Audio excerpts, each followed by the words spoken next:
Halo Sobat FIB Undiksa semuanya. Salam sehat, salam harmoni. Selamat datang di podcast FIB Undiksa. Pada kesempatan kali ini, aku Firna Jayanti sebagai host pada podcast hari ini, perwakilan dari kelompok 6 pada mata kuliah Audio Radio Pembelajaran. Oke, pada podcast kali ini aku akan menemani kalian selama beberapa menit ke depan. Oke, pada podcast kali ini kita sudah kedatangan narasumber nih. Narasumber yang spesial dan dia adalah seorang mahasiswa yang berprestasi ya pada lingkungan FIB Undiksa ini. Dia adalah Nikita, Prodi Teknologi Pendidikan semester 2. Oke, Nikita bisa memperkenalkan dirinya ya sama sahabat FIB Undiksa. Baik, terima kasih Kak Firna atas kesempatannya. Hai Sobat FIB Undiksa, salam sehat dan salam harmoni. Perkenalkan, aku Nikita Kezia Febsdela selaku mahasiswi semester 2 dari program studi teknologi pendidikan. Nah, aku sebelumnya mengucapkan terima kasih banget kepada Kak Firna dan juga kelompok yang telah mengundang aku menjadi narasumber dalam kegiatan podcast ini. Oke, terima kasih ya Nikita atas perkenalannya. Jadi aku juga berterima kasih sekali kepada Nikita untuk meluangkan waktunya ya sebagai narasumber pada podcast kali ini. Jadi ya sebelumnya Nikita ini adalah duta hukum ya Nikita. Oke, jadi aku ngerasa Nikita ini sangat tertarik ya yang terkait dengan hukum. Nah, jadi aku mau nanya nih, mengapa penting bagi mahasiswa untuk memiliki kesadaran hukum? Gimana nih menurut Nikita? Oke, makasih Kak Firna atas kesempatannya. Jadi di sini aku izin jawab terkait dengan kenapa sih mahasiswa penting punya kesadaran hukum gitu. Nah, di sini bisa kita lihat dari beberapa aspek gitu ya sebenarnya. Karena yang pertama, mahasiswa itu kan dia pemimpin, the next leader gitu kan, atau pemegang tongkat estafet kepemimpinan gitu. Jadi coba bayangkan kalau misalnya seorang pemimpin nggak tahu rules atau aturan di lingkungannya dia gitu. Nah, itu mungkin menjadi salah satu kontroversial yang bisa menyebabkan integrasinya itu bisa memutus gitu, atau disintegrasi yang bisa sering kita dengar gitu kan. Nah, juga selain itu perlu adanya kesadaran hukum di kalangan mahasiswa karena sekarang kita sedang diaruskan oleh budaya modernisasi atau budaya barat gitu kan. Nah, itu menjadi salah satu masalah juga. Nah, mungkin sering kita dengar yang namanya adalah standar kecantikan, standar perfeksionis kayak gitu kan. Oh, mahasiswa kalau misalnya cantik tuh harus putih, harus rambutnya lurus kayak gitu. Nah, sebenarnya kalau misalnya itu terus berlanjut dalam budaya Nusantara, kita kan budayanya toleransi, bahkan di Undiksa sendiri kita menganut paham harmoni gitu kan. Jadi sama rata, nggak ada yang timpang kayak gitu kan. Nah, kalau misalnya kita selalu melanjutkan hal tersebut, standar-standar yang budaya barat, nah itu bisa menyebabkan ketidakharmonian gitu. Nah, kalau sudah ketidakharmonian itu bisa menyebabkan adanya body shaming gitu. Nah, kenapa kok body shaming? Karena kita bisa mengukur orang dengan standar kita sendiri. Contoh kayak, oh dia terlalu gemuk, oh dia terlalu kurus, kayak gitu. Nah, ini menjadi salah satu hal yang sering banget saya temukan di kalangan mahasiswa gitu. Jadi penting banget mahasiswa sadar akan adanya kesadaran hukum, karena hukum itu kan dibuat bukan untuk dilanggar ya. Hukum itu dibuat karena emang ada tujuannya gitu. Apalagi di sini pasal 310 KUHP menyatakan terkait dengan ada loh ancaman bagi orang yang melakukan tindakan body shaming kayak gitu, apalagi secara verbal gitu sih Kak. Oke, jadi ini kita di sini mengaitkan tentang kritikan orang ya. Oke, jadi di sini dampak positif yang dihasilkan mahasiswa untuk kesadaran hukum ini gimana nih menurut kita? Baik, tentunya banyak banget kalau misalnya kita sadar akan adanya hukum. Yang pertama, tujuan dari apa sih yang mau kita raih itu pasti tercapai gitu. Contoh, kita ambil skup dalam lingkup yang kecil di kelas nih. Kalau misalnya di kelas semua itu pada taat hukum. Nah, hukum ini kan nggak hanya berpatok pada undang-undang atau mungkin pada Pancasila kayak gitu. Tapi hukum itu adalah sesuatu yang mengikat atau aturan gitu. Nah, contohnya adalah artinya perangkat kelas. Nah, ada perangkat kelas lalu ada aturan-aturan. Perangkat ini berfungsi sebagai ini gitu kan. Misal kalau di lingkungan mahasiswa Undiksa kan ada korti gitu, korti, wakorti, ada sekretaris. Nah, kalau misalnya semua itu perannya dengan baik, lalu kemudian anggota-anggota kelas yang lain itu juga melakukan perannya dengan baik. Contoh, mereka disiplin, mengerjakan tugas dengan baik. Nah, itu menjadi salah satu contoh dari kedisiplinan dalam bidang hukum gitu kan, maksudnya contoh terkecilnya aja gitu, karena mereka menaati aturan gitu kan. Atau mungkin sering banget yang kita dengar tuh join Zoom-nya kok lama kayak gitu, karena ini menjadi salah satu masalah dari pelanggaran hukum gitu, karena kan udah ditetapkan kalau misalnya mahasiswa harus join paling lambat 30 menit sebelum kelas kayak gitu kan. Nah, jadi dampak positif dengan adanya itu adalah pertama, tercapainya tujuan yang ingin dicapai gitu kan, contoh harmonisasi, kita pasti bakal harmonis. Lalu yang kedua pasti adanya tindakan positif disiplin. Karena kalau misalnya kita naatin hukum, otomatis itu akan membentuk karakter kita menjadi karakter yang positif juga gitu kan. Coba kita lihat para orang-orang yang melanggar hukum. Nah, pasti mereka memiliki karakter yang cenderung negatif. Contoh, mohon maaf, kayak mencuri, lalu kemudian melakukan body shaming seperti yang jelaskan sebelumnya gitu. Nah, itu menjadi salah satu hal negatif gitu. Jadi dengan positifnya kita melakukan hukum, tentu melahirkan banyak sekali aspek yang baik gitu. Salah satunya juga adalah mindset kita menjadi berkembang dengan lebih positif gitu, karena kita berpikir bahwasannya hukum itu perlu ditaati, kita tidak boleh melanggar orang lain, kita nggak boleh ngambil hak asasi orang lain kayak gitu. Nah, justru itu bisa menjadi cerminan bagi diri kita untuk bertindak dengan lebih positif lagi gitu.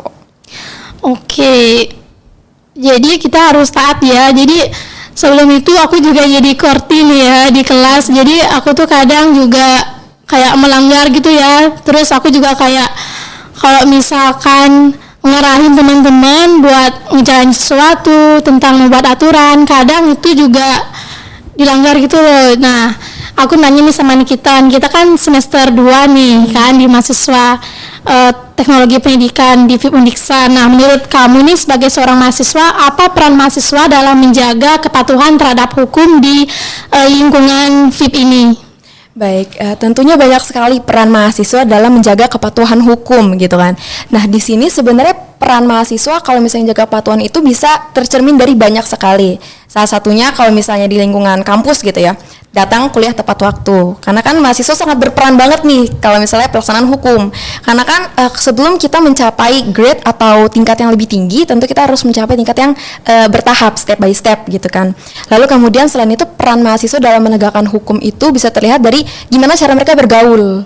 Nah, sering banget kita lihat kalau misalnya orang tuh menggunakan kata-kata yang kasar atau mungkin cenderung mohon maaf seperti ngatain atau mungkin kata-kata yang menyinggung gitu. Nah, itu menjadi salah satu masalah gitu kan. Makanya mahasiswa sangat berperan dalam bidang pergaulan ini gitu. Kalau misalnya pergaulan kita baik, otomatis kita berperan positif dalam menegakkan hukum, otomatis menjadi hal yang positif gitu di kalangan mahasiswa sendiri atau mungkin di kalangan kampusnya kayak gitu. Oke, terkait itu ya juga di lingkungan FIP Undiksa ya kadang ya kita kayak ngejek-ngejek orang seperti itu kan. Jadi menurut kita ini gimana sih cara untuk menanggulangi semua itu? Cara menanggulangi hal-hal negatif dari pelanggaran hukum gitu ya Kak ya. Nah, sebenarnya banyak sekali. Yang pertama, ini sering banget pasti kita dengar yang namanya growth mindset gitu. Jadi kita harus memiliki pola pikir yang berkembang gitu. Nah, kalau ada satu lagi fixed mindset gitu, atau fixed mindset itu adalah pola pikir yang stagnan gitu. Kalau misalnya orang berpikir, aku izin kembali ke standar kecantikan tadi gitu ya. Standar kecantikan orang itu harus kulitnya putih kayak gitu. Nah, ini menjadi salah satu fixed mindset karena dia mematokkan standar kecantikan berdasarkan standar orang lain dan itu menjadi standarnya dia gitu. Tapi kalau yang growth mindset ya kecantikan orang itu tergantung pada dirinya masing-masing gitu. Orang punya beauty inner beauty kayak gitu kan. Nah, jadi dalam kita menegakkan hukum tersebut, cara menanggali hal tersebut adalah perlunya growth mindset. Atau kita perlu tahu kalau setiap orang itu punya kedudukan yang sama gitu. Nah, sering banget kita dengar di undang-undang juga atau mungkin di Pancasila ada keadilan sosial. Nah, ini harus banget kita sadarin gitu. Kalau semua mahasiswa pasti punya keadilannya. Mereka punya keadilan untuk hak asasinya mereka sendiri, yaitu pertama adalah hak untuk disayangi gitu. Nah, sebenarnya hak untuk disayangi itu nggak hanya dalam keluarga, tapi ada juga di dalam lingkungan pertemanan. Salah satunya itu jangan diejek kayak gitu kan. Lalu kemudian hak untuk bisa bebas berpendapat gitu. Nah, sering banget kita ngelihat orang yang menurut kita dia nggak bisa public speaking nih gitu. Lalu kita kita selak gitu, atau mungkin kita bilang, oh aku aja deh yang jadi moderator, aku aja ya yang jadi presentator gitu. Nah ini menjadi salah satu pelanggaran hak asasi gitu, dan hak asasi ini terkait dengan hukum gitu kan. Nah jadi kita tuh harus bisa mengetahui batasan-batasan yang akan kita berikan ke orang lain gitu. Dan juga dari growth mindset ini kita harus sadar bahwa setiap orang pasti mempunyai hak asasinya mereka sendiri, kayak tadi hak untuk hidup, lalu juga hak untuk bebas berpendapat, dan juga hak untuk bisa memilih dia mau menjadi apa gitu. Karena sering banget kalau kegiatan kita paksa gitu kan, kamu jadi ini aja deh, kamu jadi ini aja deh, padahal dia nggak mau gitu kan. Nah, ini menjadi salah satu pelanggaran hak, karena ya kalau misalnya itu akan terus berlanjut, otomatis budaya memaksa itu akan terus ada gitu. Jadi ya kesadaran hukumnya itu akan menjadi terus tergerus kayak gitu. Oke, jadi begitu ya, terkait dengan jawaban kita tadi tuh sering banget ya terjadi ya di lingkungan FIP ini, di lingkungan semua kampus ini ya. Jadi kayak misalkan kita diarahin begini gitu kan, jadi kita tuh kayak mengkritik, oh kamu nggak mau gini gitu kan. Oke, dari ini kita sendiri nih mungkin kita bisa ngasih tahu nih ide-ide atau hal-hal kecil yang positif gitu, yang bisa kita tunjukin nih sama semua orang supaya bisa mengatur dan bisa menjalankan hukum ini. Oke, baik, terima kasih Kak atas kesempatannya. Jadi hal-hal kecil yang bisa kita lakukan untuk menegakkan hukum. Nah, ini bisa kita tercermin dari lingkungan keluarga kita sendiri, yakni keluarga teknologi pendidikan gitu. Dan saya suka banget dalam ruang lingkup ini dikarenakan kita semua memiliki hak yang sama. Setiap orang pasti memiliki gilirannya gitu. Nah, sering banget di kelas-kelas teknologi pendidikan pasti kita ada giliran untuk presentasi, giliran untuk ini, dan setiap mahasiswa itu pasti diberikan kesempatannya sendiri gitu. Nah, ini menjadi salah satu penerapan dari hak untuk berpendapat kayak gitu. Hak untuk istilahnya itu adalah menunjukkan keberadaannya dia atau eksistensinya dia gitu. Karena kan balik lagi, semua orang itu mempunyai hak asasinya masing-masing, dan itu nggak boleh kita langgar kayak gitu kan.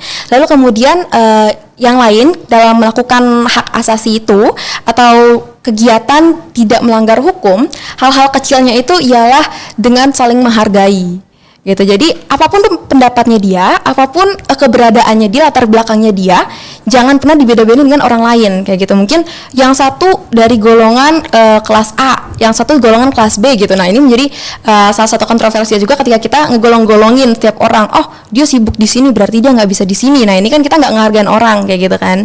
Nah, jadi ini menjadi salah satu hal juga yang perlu kita perhatikan, bahwa untuk menegakkan hak asasi manusia, terlebih di bidang hukum, itu kita perlu adanya menghargain orang. Nah, itu paling simpelnya aja gitu. Karena kalau terus berlanjut ketidak menghargai itu ya, itu pasti bisa menimbulkan namanya pelanggaran hak asasi yang mungkin sering kita lihat adanya orang sampai bunuh diri gara-gara dia dibully-bully terus kayak gitu. Nah, ini menjadi salah satu akibat keberlanjutan kalau nggak dihargain gitu.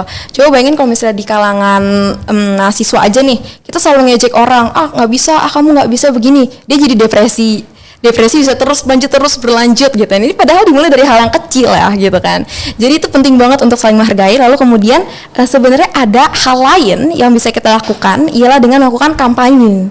Nah, sebenarnya kampanye ini nggak perlu dilakukan seperti orasi yang besar gitu ya, tapi yang simple aja dengan kampanye di media sosial gitu. Jadi kita menegakkan bahwasannya hukum itu bisa diterapkan oleh semua orang gitu, nggak harus orang yang memiliki wewenang aja gitu. Contoh, oh dia duta hukum, oh dia ketua organisasi ini, jadi dia yang lebih berhak untuk melakukan hukum gitu. Padahal enggak, semua orang tuh bisa melakukan hukumnya sendiri. Salah satunya dengan menyebarkan berita-berita yang positif kayak gitu. Dengan itu kan bisa ibaratnya tuh mengubah perspektif orang tentang pandangan dunia gitu, tentang pandangan dunia negatif kayak tadi modernisasi, standar-standar yang melakukan gitu kan. Kalau misalnya kita selalu menerapkan hal yang positif, otomatis itu bisa berakibat kepada orang lain juga, itu menimbulkan hal yang positif gitu. Jadi itu salah satu hal yang bisa kita lakukan gitu, langkah kecilnya aja gitu, dengan menghargai, lalu memiliki growth mindset, dan juga bahkan ada sedikit kampanye di bidang media sosial gitu. Jadi gunakan media sosial untuk hal yang lebih positif juga gitu. Oke, jadi jawaban kita itu terkait tentang menghargai seseorang ya, nggak boleh ngejek satu sama lain ya gitu. Oke, jadi untuk terkait kampanye tadi tuh, kampanye seperti apa ini kita yang bisa dilakukan gitu? Oke, nah kebetulan aku pernah juga nih ngeliderin kampanye ini gitu. Nah, ini menjadi salah satu hal yang unik karena ini justru mengubah perspektif aku Aku sebelumnya kan berpikir kampanye itu yang ribet gitu kan, pakai bootcamp, kita harus ngumpulin berapa ratus orang gitu. Ternyata simple aja, dengan adanya 30 orang, waktu itu aku sempat ngeliat 30 orang aja, kita bisa melakukan kampanye di media sosial. Salah satunya dengan memberikan kesan-kesan positif di bidang hukum gitu. Mungkin sering banget orang berpikir hukum itu mengikat banget gitu, hukum itu undang-undang, aduh susah gitu. Padahal nggak begitu gitu. Dan juga aku teringat kepada salah satu ungkapan dari salah satu dosen, kalau misalnya kita bisa melakukan hukum itu nggak harus hafal undang-undang, tapi dengan kita melakukan apa yang terus dalam Pancasila, otomatis kita sudah melakukan hukum. Salah satunya keadilan sosial, lalu kemudian patuh kepada Tuhan Yang Maha Esa, kayak gitu kan, itu salah satunya gitu. Jadi terkait dengan hal tersebut perlu banget bagi kita untuk sadar akan adanya kesamarataan itu gitu sih. Lalu kemudian terkait dengan kampanye lagi nih kan, kampanye kecilnya itu ialah dengan kan ada feed Instagram, terus abis itu ada story yang unik-unik gitu, yang lucu-lucu. Nah sekarang kan banyak banget anak muda yang suka ngedit estetik gitu kan. Nah itu bisa banget diubah menjadi hal yang positif. Contohnya, setiap orang memiliki hak yang sama untuk berpendapat loh, kayak gitu. Nah sering banget juga kita lihat anak-anak muda tuh yang sudah mulai open minded gitu, dia sering banget ngepost di Instagramnya hal-hal yang positif. Kayak gitu, itu salah satu hal terkecil. Jadi bisa melakukan Instastory, atau mungkin di feed Instagram, atau mungkin di status WA, kayak gitu. Itu salah satu kampanye paling kecil yang bisa kita lakukan gitu. Oke, bagus sekali ya tentang hukum ini. Jadi sebelum itu nih, kita ini kenapa sih bisa tertarik tentang hukum?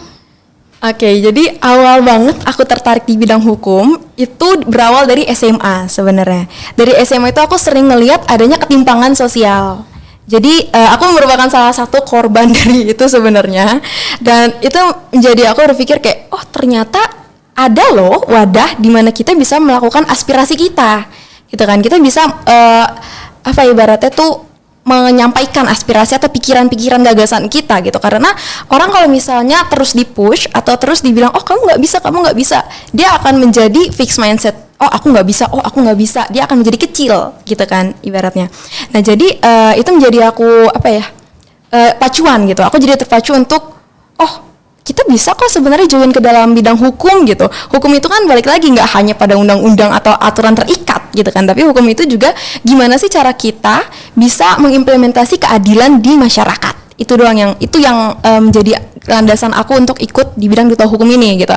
Nah setelah itu ada pembukaan, lalu kemudian ada kegiatan kampanye, itu salah satunya, dan itu menjadi aku kayak aku bakal jadi duta hukum gitu, karena ini menjadi salah satu kontroversial dan hal yang penting gitu. Apalagi perkembangan zaman pasti akan terus berlanjut gitu. Kalau bukan kita yang menjadi public speaker gitu kan untuk menegakkan keadilan, ya siapa lagi gitu.